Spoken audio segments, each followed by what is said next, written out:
What's up, everybody? We're here to go over UFC Paris. Moicano taking on Benoit St Denis. I'm sorry, guys. I know I'm real late on getting the video out, and I just got a lot of personal shit going on right now. It's kind of making all this stuff seem a lot less important. One of which being that somebody I really care about. Is gone now. And, I just haven't felt like doing this, so, but I'm going to get the video done and get the picks out and the bets and, just going to try and kind of keep this shorter than normal, so, but all the normal stuff, guys. Please like and subscribe, and, it'll help me out a lot. Trying to get up to that 1,000 subscriber mark, and let's get into the card. First up, we got Balaji Oki taking on Chris Duncan, and they moved that around. Oki is 28 years old. He is 5'10" with a 73-inch reach. He's 9-1 and 1-0 in the UFC. Couldn't find the odds for this fight the other day when I was doing my notes. Curious to see, who the favorite's going to be here. I guess I could check real quick and see if the odds for this fight are up yet. It's been a couple days.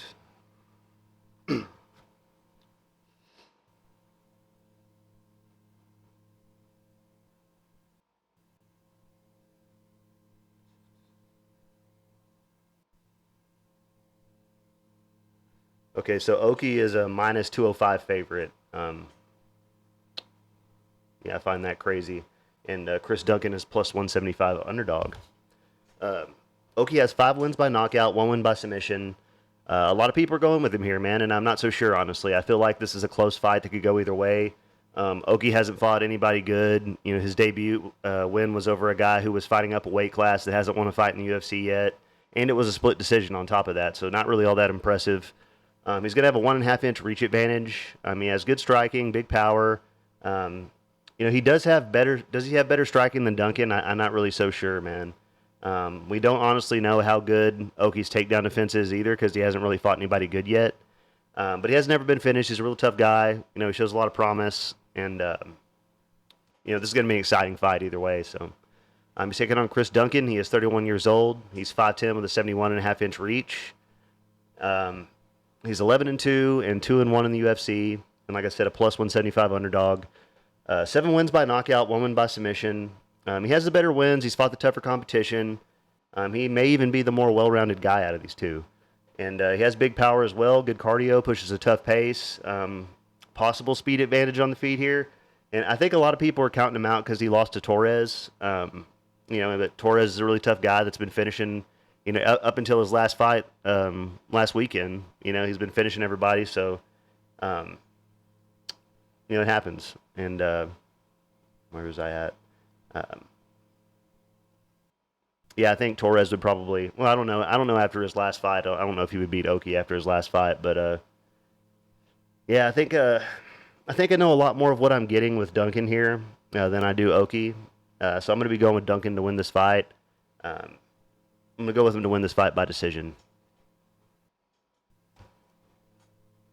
Next up, we got Nora Cornell taking on Jacqueline Cavalcante.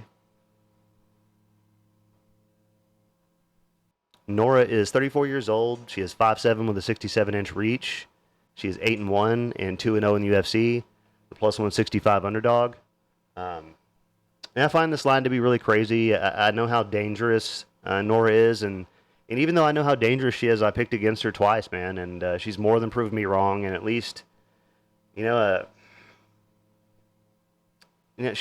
a Muay Thai and kickboxing background. She just knocked out a legit prospect as an underdog in her last fight. No doubt has a power advantage in this fight. This fight kind of favors her because normally her opponents are always trying to take her down, and Cavalcante doesn't really fight that way. Nor has 6 wins by knockout, 1 win by submission. And now after looking into it, I do see why people are counting Nor out on this one because her first pro MMA fight was a loss to Jacqueline Cavalcante. People are probably thinking it's going to go the same way. They both have definitely gotten a lot better since then.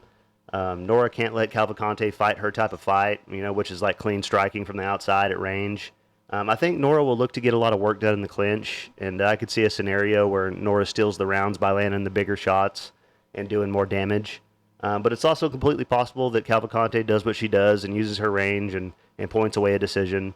I do find Nora's 2 wins in the UFC to be much more impressive than Cavalcante's wins, though, as well. And Jacqueline is 27 years old. She's 5'8" with 70-inch reach.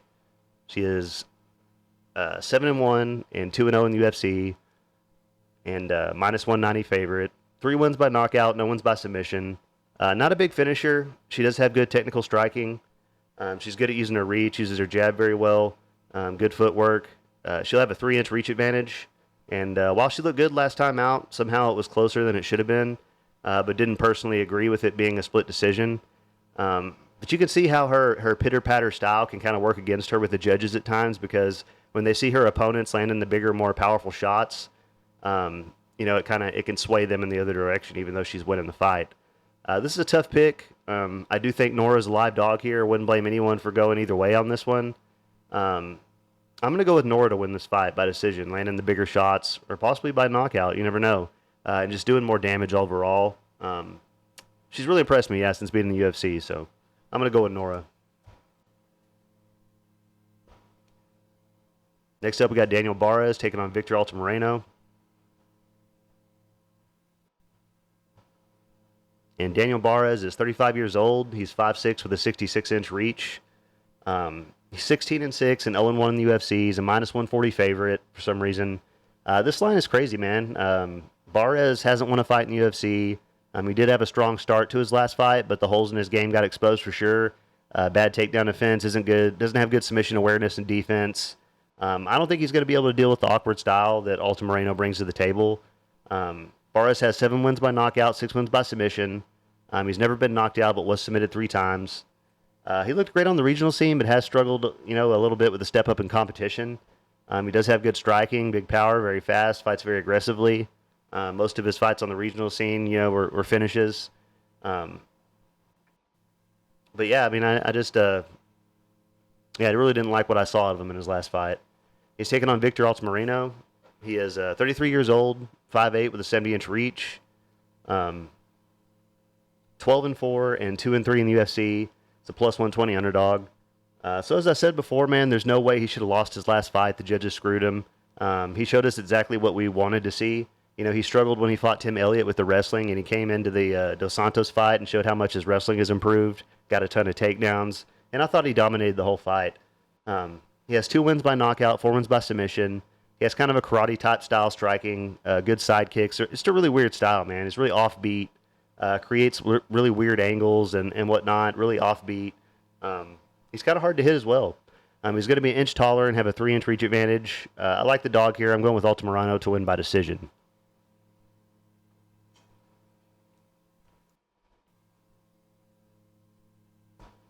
Next up, we got Eileen Perez taking on Daria Nakova.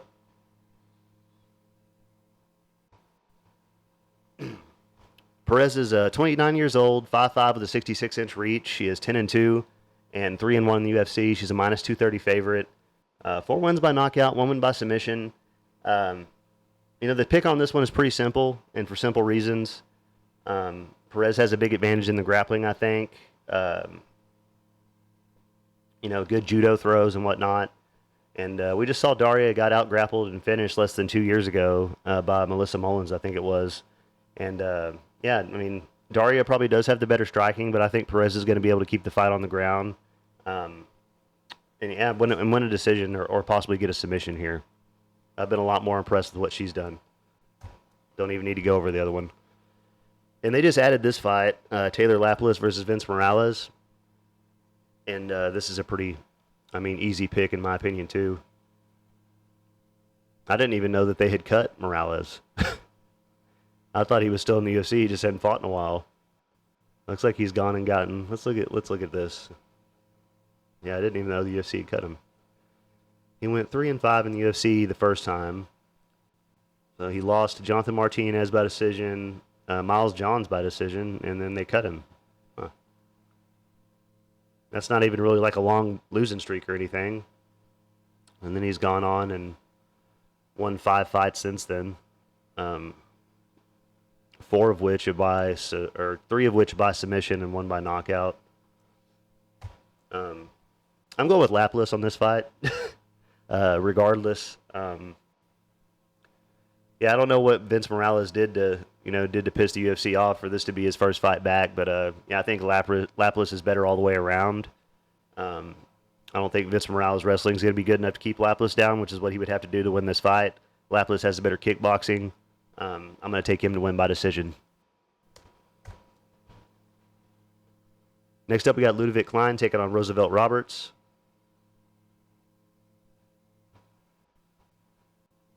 Wherever this fight went on my notes. Ludovic Klein is 29 years old, 5'7" with a 72.5-inch reach. He is 22-4-1 and 6-2-1 in the UFC. He's a -700 favorite. 9 wins by knockout, 8 wins by submission. Aside from the Jai Herbert fight, which he should have lost but managed to get a draw because a point was taken, he's looked really good since moving up to lightweight. He has a kickboxing background, but has really showed a well-rounded game in his last few fights. Mixes in his wrestling when he needs to. Throws great combinations. Nasty kicks to the body. And I don't think this win's really going to do much for him as far as rankings go or whatever, but I guess he's probably trying to stay active, I guess. Trying to make some money. He's honestly better everywhere in this matchup, unfortunately for Roberts. I think Klein has the option to take the fight to the ground if he wants or needs to. He's got a big power advantage on the feet as well, more technical striking. And he's taking on Roosevelt Roberts. He is 30 years old, 6'2" with a 73-inch reach. He is 12-4 and 4-4 in the UFC. It's plus 525 underdog. It sucks that this guy just keeps getting, stylistically bad matchups and tough opponents. I would like to see Roberts get some wins. Maybe some fights with some guys who are newer to the UFC, some debuting guys, rather than these guys that are on win streaks that are just destroying everybody. Roberts is tall for the weight class, but only has a half-inch reach advantage. He has good boxing, but the takedown defense isn't very good, and it's going to be hard for him to deal with the kickboxing if Klein's on the feet as well.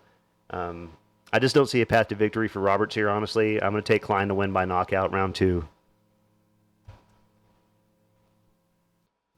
Next up, we got Omar Sy taking on Dawoon Jung.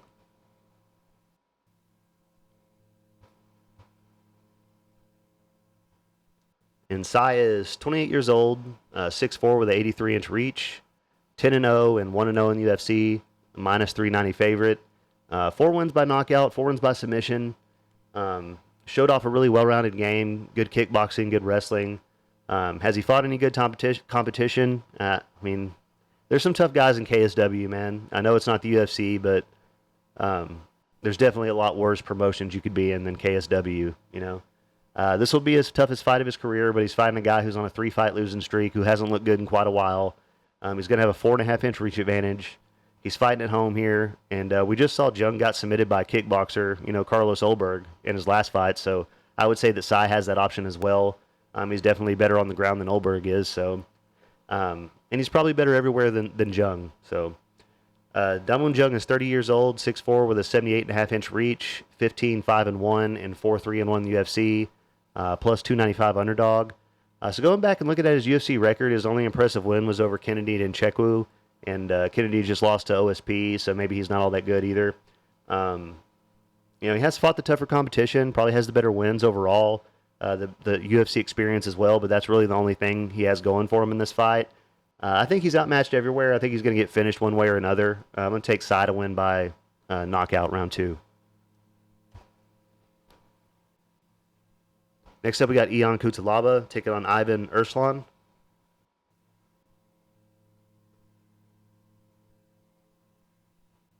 And, sorry, they moved all the fights around. anyways. Cutelaba is 30 years old, 6'1", with a 75-inch reach, 17, 10, and 1, and 6, 9, and 1 in the UFC. He's a minus 122 favorite. 13 wins by knockout, 2 wins by submission. Most of his losses have been by finish. He's been knocked out 3 times and submitted 4 times. Likes to stick his head in guillotine chokes when he shoots takedowns. He's 1-4 in his last 5 fights. And the only thing that I could say that's like super positive about him is normally his cardio looks terrible, but it looked better in his last fight.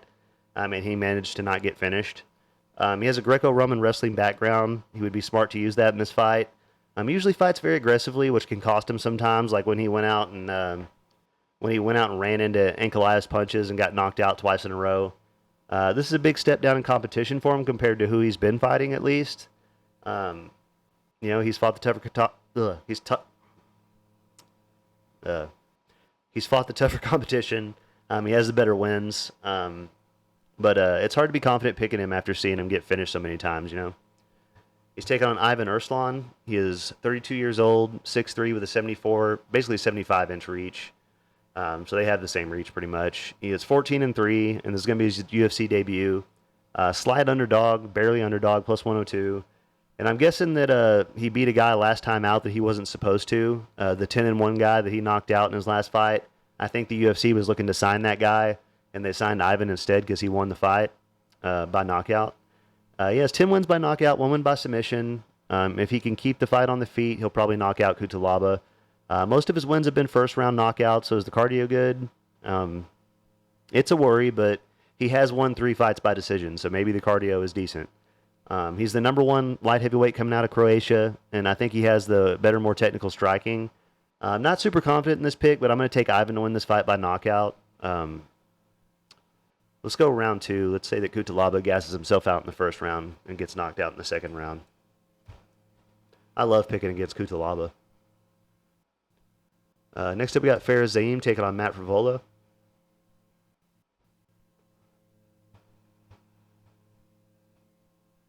And Zaim is 27 years old, 6'1", with a 75-inch reach, 15-4 and 5-2 in the UFC, plus 110 underdog. 4 wins by knockout, 5 wins by submission. He's known for his kickboxing. He'll be the more technical, skilled striker out of these two, but the power advantage goes to Frivola. 3 of 4 of ZM's losses have been by submission. We've seen him struggle with wrestlers in the past, and Frivola has a wrestling background. He's a very tall, rangy guy, good at using his reach, great technique on everything he throws, uses his jab very well. 4-inch reach advantage in this fight. And he's made a lot of improvements, though, in all areas, and it makes this a pretty tough pick. He's fighting at home here. He's never been knocked out. And I could really see this fight going either way. Ziem can be pretty hard to hit at times. He's got good footwork, good head movement. And I could see a scenario where Frivola struggles to find the chin and gets outpointed. And he's taking on Matt Frivola. He is 34 years old. He is 5'9", with a 71-inch reach. 11-4-1 and 5-4-1 in the UFC. Minus 130 favorite. 4 wins by knockout, 3 wins by submission. He's been knocked out 3 times, but never submitted. And like I said, the power advantage is unreal, and even though we haven't got to see him use it, his wrestling very much, he does have the wrestling to fall back on. But at the same time, Ziem's takedown defense has improved a lot. He's a tall guy. He's hard to get down, at least in his last few fights. Terrence McKinney was able to get him out of there pretty quickly. Do you go with the technical skills on the feet of ZM or the raw power and possible wrestling of Frivola? I've been going back and forth myself on this one.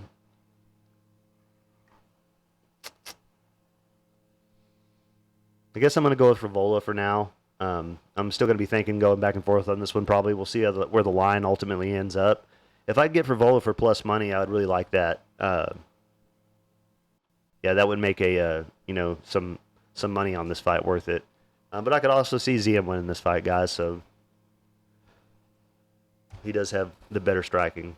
Next up, we got Morgan Street taking on Gabriel Miranda. And basically, in this fight,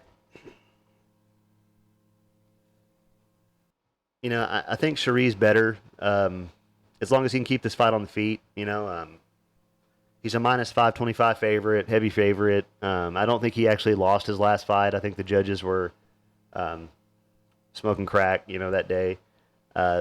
Shere's very well rounded, good kickboxing, good wrestling. 11 wins by knockout, 3 wins by submission. I think he's the more well rounded fighter out of these two. He's definitely got the striking advantage and the power advantage on the feet. As long as he keeps the fight on the feet, man, he'll eventually get the knockout.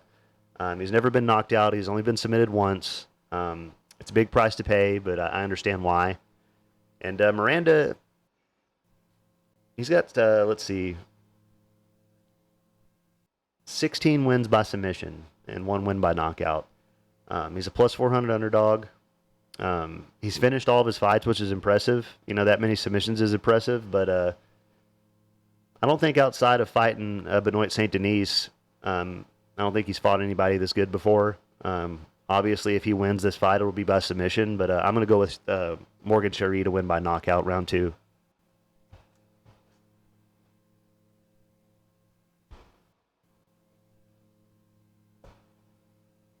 Next up, we got Kevin Jousset taking on Brian Battle. And Kevin is 31 years old. He is 6'2" with a 75-inch reach. He is 10-2 and 2-0 in the UFC, a plus 125 underdog.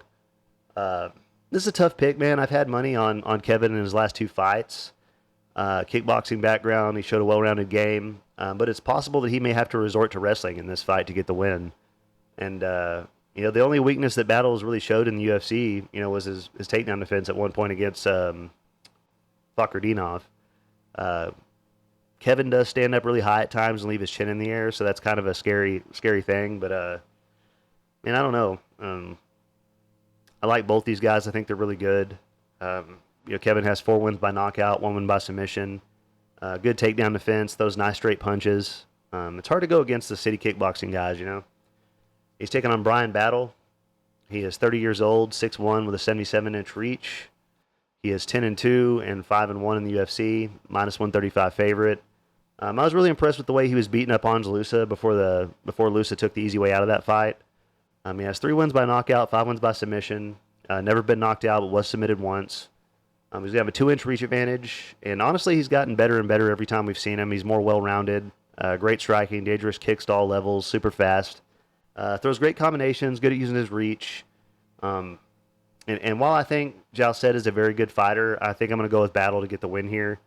He's kind of looked unstoppable in his last few fights, and he tends to go out there and get the finishes.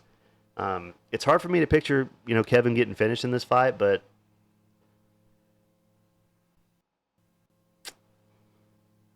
Battle tends to win, by finish, right? I mean, I'll go with Battle to win by knockout, round 2. Next up, we got William Gomes taking on Joe Anderson Brito.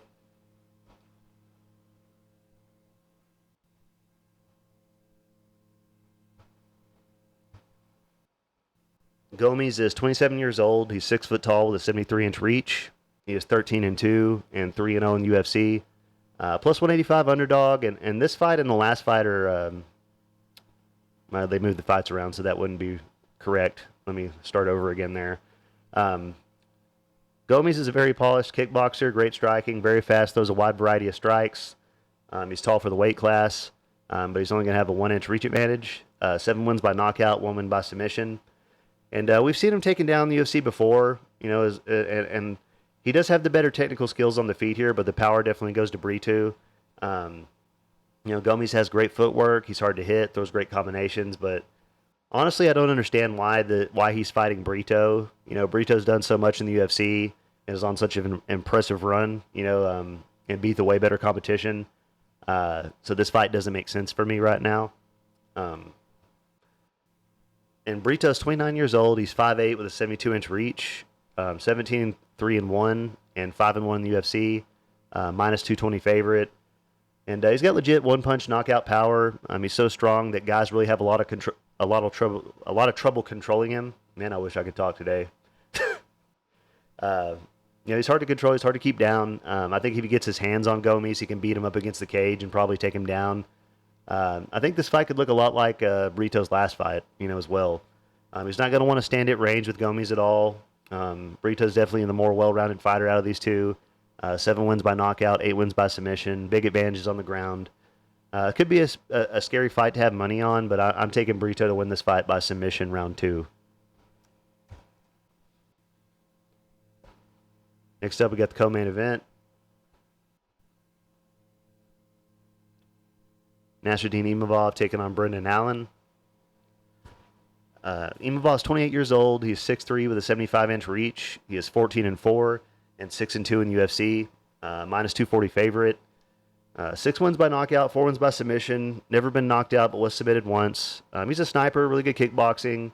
Really tall, long guy, even though they have the same reach here. But the only bad thing I can really say about him is there's been times where his cardio has looked very questionable.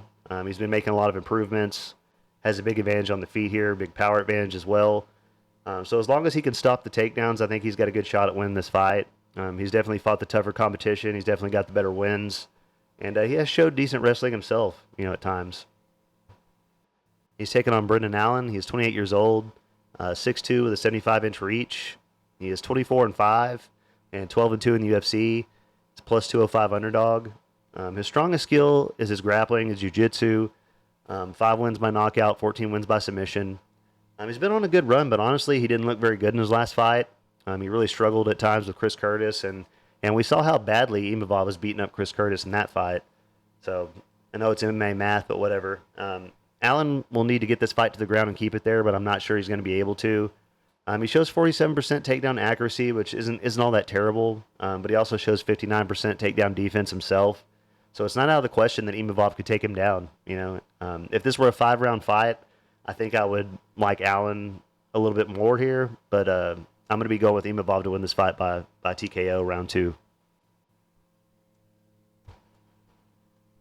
Next up, we got the main event. Renato Moicano taking on Benoit St Denis. And Moicano is 35 years old, 5'11" with a 72-inch reach, 19-5-1 and 11-5 in the UFC, plus 210 underdog. His best skills are his grappling. He has good single legs, good trip takedowns, 1 win by knockout, 10 wins by submission. His striking isn't all that bad either, honestly. I mean, I know Denise is going to have a big power advantage, for sure, but, both these guys seem like they're really good grapplers, so I have trouble seeing Moicano out-grappling St. Denis. I'm not sure that Moicano is going to be able to deal with the crazy pace that St. Denis comes out with early in the fight. I think Moicano's best bet, being that this is a 5-round fight, is kind of hope that St. Denis gasses out after a few rounds, and it's completely possible. It could happen, but hope that he can survive to the later part of the fight and then get a late finish, late submission. But he's taking on Benoit St. Denis. He is 28 years old, 5'11" with a 73-inch reach, 13-2 and 5-2 in the UFC, minus 250 favorite. 4 wins by knockout, 9 wins by submission. He's never won a fight by decision. He finishes everyone. I think he has a lot of advantages in this fight. Big power advantage, possibly better striking, more dangerous kicks. And just outside of him gassing out, which we don't know for sure that that'll happen. This is his first 5-round fight that we've got to see, so we don't know, but it's possible. But I think he's probably going to go out there and run through Moicano like he does everybody else, except for Poirier, and win by first-round knockout. So that's all my picks, guys, for the card. As far as bets go right now, I've got a underdog play on Mareno, plus 125. That's just a small quarter unit play. I've got a 2-fight parlay that is Omar Sy and Nasruddin Imavov. It's minus 115. That's a 1-unit play. And then I got a 2-fight parlay that is Ludovic Klein and Brian Battle. That's plus 104. That's a half-unit play. And yeah, that's it for me, guys. Man, I do apologize about all the. I mean, that's got a lot going on, man. It's a. Yeah, this stuff just hasn't seemed like, to matter that much when you have so much stuff going on in your life, man. And, you try not to make bad decisions, out of, when you lose somebody you care about, or whatever, you try not to make bad decisions based on being, upset, hurt. And sometimes it just doesn't work out that way, So, yeah. Hopefully here in a few weeks, I'll be able to, get back into this a little bit better and everything. But just work with me for now, guys. And I appreciate you being here and for caring what I have to say. And sorry for the delay. And thank you, guys, man. I'm out of here.